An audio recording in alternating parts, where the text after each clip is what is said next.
Assalamualaikum warahmatullahi wabarakatuh. Pemirsa, kita mau hari ini Bang Idris mau naik kapal selam. Naik kapal selam nih kapal selamnya ini. Nah, itu.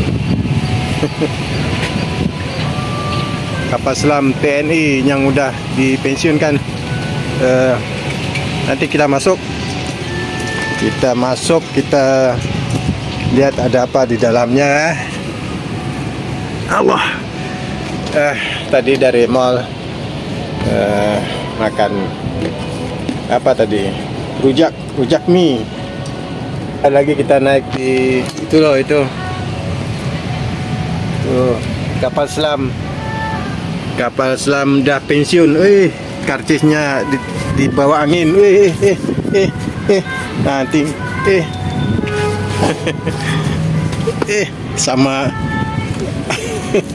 sama masker jatuh. Aduh. Angin kuat ini bisa ini di rumah juga berangin ya sekarang ini. Biasanya kalau berangin itu mau tiba musim kemarau ya, musim kering.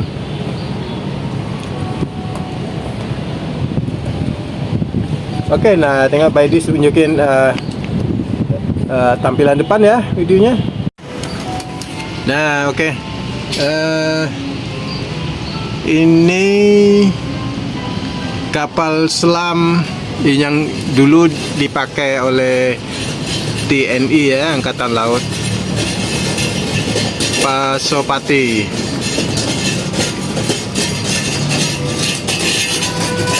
Ini paling zaman Belanda udah mingat dari Indonesia ya, itu ini yang kapal selam pertama paling ini biasanya gitu.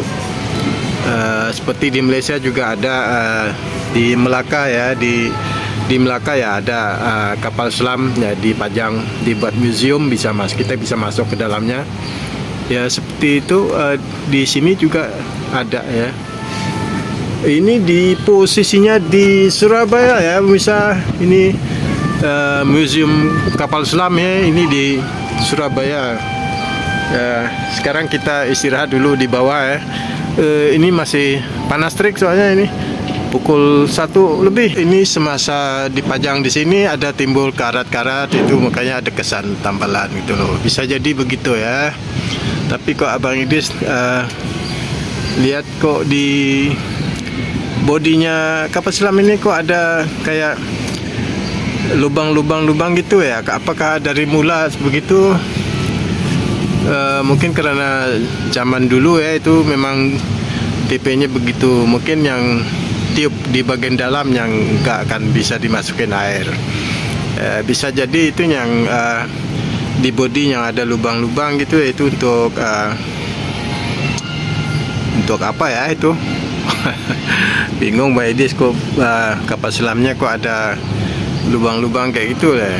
Apakah setelah dipajang di sini baru dibikin lubang-lubang gitu supaya ada peredaran udara masuk ya.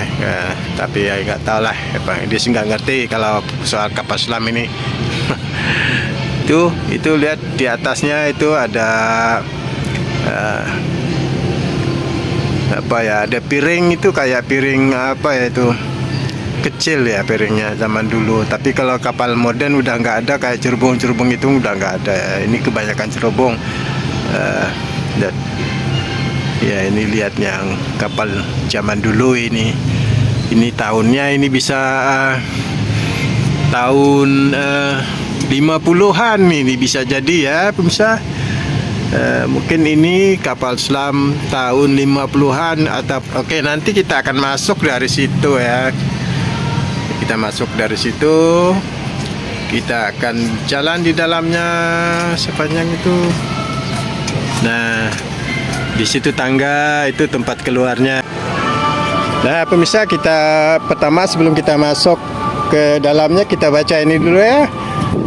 Bang Idris bacakan aja. Dengan rahmat Tuhan Yang Maha Esa, monumen kapal selam diresmikan pada tanggal 27 Juni 1998 oleh Kepala Staf TNI Angkatan Laut Arif Kusariyadi Laksmana TNI ya itu.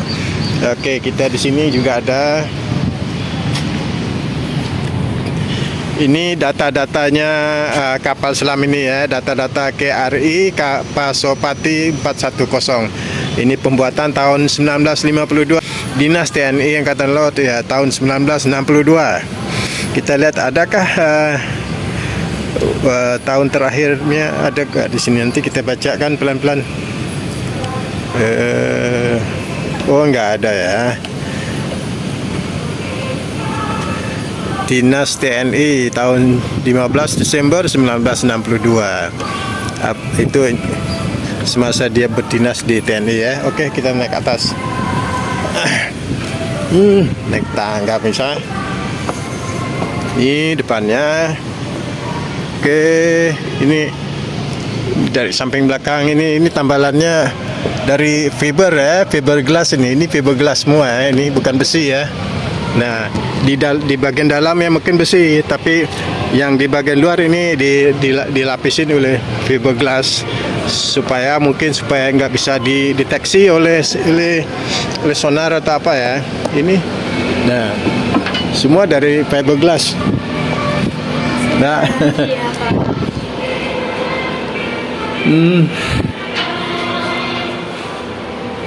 ruang torpedo ya depan, supirnya di atas ya. Iya, di atas dan di bawah tempat nanti masuknya dulu.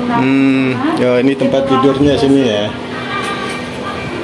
Saya dari Malaysia, Mbak. Oh, dari Malaysia. Tapi udah tinggal di sini. Oh. Ya, ini pemirsa, ini tempat kabinnya kru-krunya. Kita lihat di sini. Komandan. Foto mantan komandannya. Nah, kita mulai dari sini. Nanti pelan-pelan bisa di scroll, dibaca aja ya. Ini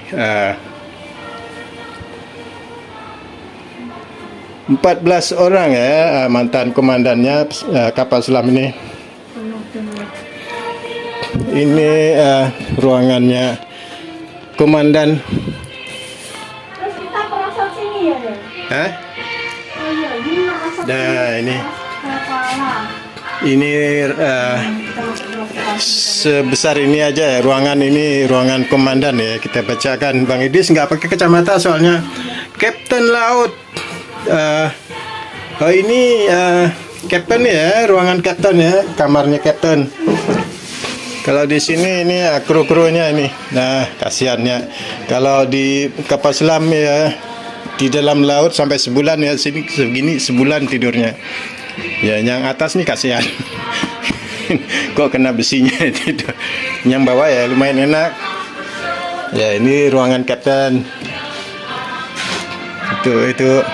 Wah, kalau kapal zaman dulu ya segini ya. Lihat, bayangkanlah kalau di laut selama-lama stres ya. Lama-lama di laut bisa stres ya. Nah, ini bagian atasnya. Ya, ketinggiannya beginilah, bisa dicapai oleh Bang Idris ya, tangan. Nih, tangan Bang Idris nih. Tinggi ini kira-kira dari bawah itu sampai ke atas ya 3 meter lah hampir ya. Sini ruangan radio radio. Maaf, masuk dulu kita ya. Radio pemancar ya, itu radio pemancar. Ini ruangan komunikasi ya itu. Nah, saudara bayangkan ini nanti pasti ada tempat duduknya, ada kursinya ya. Ini di kiri ini semua ini alat-alat mesin ini semua peralatan radio ya, peralatan radio pemancar ya. Sebenarnya kalau di pesawat di di kapal selam itu memang nggak ada sistem perhubungan radio itu nggak ada, karena kalau dia gunakan sistem radio dia akan gampang dideteksi oleh musuh. Kalau zaman sekarang ya itu mungkin dulu ya nggak tahu gimana, mungkin caranya itu ada pakai Bang Idris lupa ya, itu ada ketok tik itu ada cara komunikasi. Nah, ini ruangannya segini, kita lihat besi ya. Ini enggak, ini kayak sink ya, tipis. Ya, ini besi, ini jalur up. Nah, kita lihat begini. Oke, kita masuk lagi ya ke ruangan ini, ruangan tengah ya ini.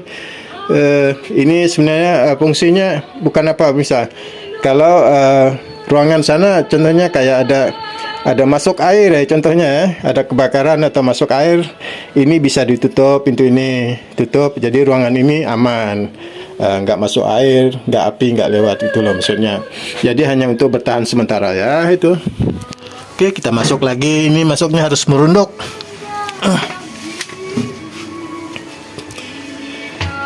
Nah,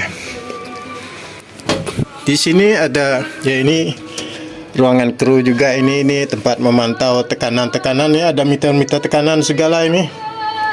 Nah, di sini ada ya, ini kayaknya ini tempat membuka apa ya itu. Ya, ini untuk timbul tenggelam paling, untuk buka air atau udara itu loh, di pipa-pipa itu. Ini lagunya ini bisa, ini lagu Indonesia punya itu, Indonesia Raya. Oh, ini ruangannya sebenarnya, ruangan komandonya di sini ini. Nah, kita baca ini bisa. Nah, Bang Dis videokan. Ini nanti bisa diperbesarkan, bisa dibaca. Ini juga ini corong ya, corong. Nah, gini. Nah, corong berkomunikasi untuk komunikasi seluruh kapal ini ya. Jadi kalau dia mau ada pemberitahuan atau memberitahu apa-apa arahan ke ruangan mesin contohnya, yaitu dia pakainya ini ya, ini. Jadi sistem manual. Ini kalau bercakap kita bisa sampai ke bagian mana. Ya, ini teleskopnya misalnya. Ini teleskop yang biasa kapal selam itu, ini bisa kalau ini udah macet ya misal. Ini dia bisa dorong. Ini untuk melihat di bagian atas ya. Ini sampai atas nih. Di atas teleskopnya ini untuk melihat matanya kapal selam ini. Kalau kapal selam mau timbul sedikit di atas, ya dia untuk lihat di depan apakah ada kapal musuh. Nah, ini semua kapal selam ini dipenuhi dengan meter bacaan, ini meter tekanan apa semua ya itu. Nah, ini wah, ini sini ruang apa ini ada bisa buka itu. Oke, kita ini kompas ya. Waduh, nah itu tadi arah ke depan ya, itu bisa bayangkanlah ini. Coba bayangkan semasa kapal selam ini berada di dalam laut selama 1 bulan misalkan. Bayangkanlah anak-anak kapalnya di dalam kapal ini. Sebuah kapal ini bisa diisi oleh 60 awak-awak ataupun mungkin 100 ya, awak-awak kru atau apa, bisa jadi 50 sampai 100 personal di dalam kapal ini dengan keadaan begini sempit. Bayangkanlah bagaimana kalau di ruangan ini, bayangkan dengan ruangan di sini, ruangan ini ada 5 orang. Waduh, bayangkan bisa stres lama-lama ya. Nah, ini lagi ruangan apa ini lagi ini. Ya, pokoknya adalah ruangan-ruangan kecil. Ini kayak ruangan ini. Nah, ini apa ya, Mbak Edi nggak ngerti ya. Ya, ini ruangan ini wastafel ya, cuci apa, kamar mandi ya, di kamar mandi ya. Nah, kita lihat dari bawah. Nah, segini aja loh. Kalau masuk udah kena ini kejeduk nih kepala ini. Jadi mandinya harus duduk ya, jongkok ya. Tuh, mandinya juga enggak seperti mandi di kamar di rumah ya. Ini pasti ada aturannya, mandinya hanya sekadar basah. Ya, kita melewatin lagi pintu bagian kedua. Ini pintu ini sebenarnya untuk keselamatan ya. Nah, jadi kalau di ruangan sana ada kenapa ada kebocoran atau kebakaran, jadi pintu ini akan ditutup dam, tutup. Ya, jadi sini aman udah. Oke. Ini di bagian tengah. Meja makan, dining room. Nah, dining roomnya di bagian tengah. Ruang makan ya. Hati-hati dengan barang-barang bawah, jangan sampai ketinggalan. Baik, bos. Nah, ini duduk ya di itu. Kalau ini tempat krunya duduk untuk makan ya. Pak, kedengaran bisa ya. Di atas itu ada pekerjaan ya, sedikit renovasi. Tadi ada orang-orangnya di atas. Bumbung kapal selam ini bisa tembus ke dalam ya, bisa suaranya. Bayangkanlah ini kapal selam zaman dulu ya, tahun 50-an.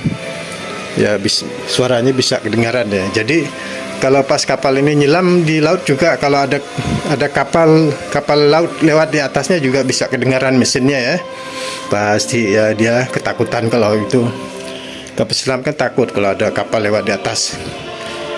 Nanti kalau digugurkan bom gimana?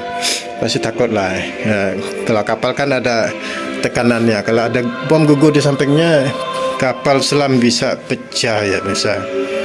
Oke, bisa. Ini rasanya ini ada gandarnya. Ini motor pusing ini. Ini kayak motor ya, kayak dinamo ya. Fungsinya apa ya? Mungkin untuk kapal timbul tenggelam ya, mungkin ini motor. Fungsinya motornya buat apa ya, nggak tahu. Yang pasti mesinnya nggak di sini. Nah, di sini mesinnya. Ini ruang mesin. Nah, ini beda lagi bisa. Nah, kapal selam begini loh, bisa kayak kapal selam yang zaman modern ya. Itu bayangkan kapal selam. Ini hanya lantainya begini loh. Di bawah tuh ada ruangan lagi. Ruangan mesin tuh sampai bawah, gelap itu. Pasti ada pintunya yang bisa masuk ke bawah ya. Kalau buat mekanik mesinnya ya, pasti dia bisa turun ke bawah. Pasti ada lantai ini, ada satu tempat yang bisa dibuka ya. Dia bisa turun ke bawah. Bisa jadi dari situ itu tuh ya lantainya. Bisa ini. Nah, ini mesin ya. Mesin diesel. Mesinnya diesel ya. Itu jadi karena mesinnya diesel sudah pasti ada tempat pembuangan asapnya di mana ya, pasti pembuangan asapnya keluar ya.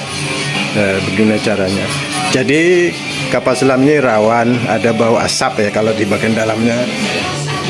Nah, jadi tempat dia membuang asapnya itu di mana? Oke, kita teruskan lagi. Ya, ini sistem sirkulasinya ini. Ini sekarang dipakai AC, tapi pasti ini tempat sirkulasi juga. Wah, ini rendah ya, bisa. Rendah. Kita udah melewati berapa step ya, bisa? 1, 2, 3, 4. Kita udah melewati 4. Ini ruangannya kayak gini ya, ini pintunya kayak gini. Ya, ini sebenarnya ini untuk pintu keselamatan sebenarnya. Jadi kalau di bagian mana yang ada kebocoran atau apa itu langsung ditutup. Ya, ini motor listriknya. Ya, ini tempat pembangkit listrik. Kalau nggak ada ini nanti lampu nggak ada. Nah, itu gede ya, ini dinamo, itu belnya itu. Wah, ini pasti buat muterin kipas, buat muterin itu loh, itu buat muterin mesinnya biar dorong ya, kipas apa ya ini. Itu pasti ini kayak mobil juga kan, ada belnya itu. Kalau bel ini fungsinya untuk mutar kipas. Oke lah. Abang Idris juga mau ngomong banyak-banyak juga nggak ngerti ini. Ya, oke, Bang Idris hanya unjukin gini. Oke, kita lihat sekali lagi. Ini tampilan dari bawah itu loh, di yang pintu bulat-bulat itu. Tadi kita melewati udah 4 pintu kayak gitu. Nah, dari depan ya tadi kita masuk. Kita udah melewati 4 pintu. Oke, kita maju lagi ke depan. lagunya patriotik ya, bisa. Oke, di sini yang terakhir ini. Ini ruangan yang belakang sekali ini. Ini di buritannya ya, ini torpedo. Ruangan torpedo ya ini. Nah, ini torpedonya masuk di sini. Ini ya, ini torpedo ini. Ya, ini kipasnya torpedo. Torpedo kalau diluncurkan ya, dia ada punya mesin sendiri ini kipasnya ini yang bisa mendorong torpedo itu berjalan ini. Dia punya mesin sendiri.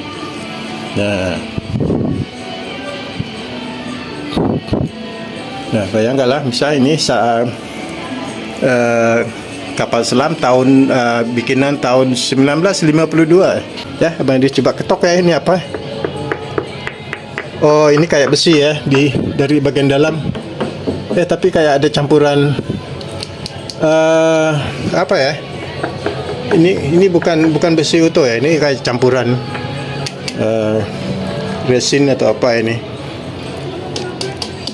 Nah, ini tadi Bang Idris ada sebut di depan tadi itu dari bahan yang dari kaca itu loh, lupa ya. Aduh, malam orang udah senior ya. Rawan lupa ya. Nah, ini ada satu lagi nih. Ini ruangan apa ini? Pintu keluar masuk ABK ini ya, Oke ya, ini pintu keluar masuk buat naik ke atas ya ini. Ini ada cara, ini pasti dia pakai tangga ini. Bisa jadi tangga tali ya, dia tali buat keluar masuk.